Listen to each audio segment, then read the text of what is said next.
বাংলাদেশ 200+ রানের টার্গেট দিয়েও ম্যাচ হেরেছে আরব আমিরাতের কাছে। আরব আমিরাতের বিপক্ষে ম্যাচ হারার কিছু কারণ: শান্তর প্রথম ওভারেই সহজ ক্যাচ মিস, এরপর হৃদয় লোপ্পা ক্যাচ ছাড়ল, লিটনকে ব্লক করলেন তামিম, ক্যাচটা কারোরই ধরা হলো না।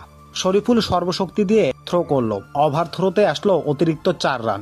রান আউট করার অনেক সময় থাকতেও তানজিদ তামিম রান আউট করতে পারল না। শেষ ওভারে বিমার দিয়ে নো বল করলো তানজিদ সাকিব, থ্রো করলেই রান আউট হয়ে যায়, কিন্তু হৃদয় কোনো এক অজানা কারণে থ্রো করলেন না। নাহিদ শুধু অদ্ভুত সব ওয়াইড আর নো দিয়েই গেল প্রথম ওভারে। শামীম লাস্ট 4 বলে একটিও বিগ হিট নিতে পারেনি, লাস্ট ওভারে কোনো রানই হলো না। খেলাটা আরব আমিরাতের বিপক্ষেই বলে মনটা আরও বেশি খুঁতখুত করছে, কিন্তু একটা ম্যাচে এতগুলো ভুল হলে টি-20 ম্যাচে কামব্যাক করা সত্যিই কঠিন।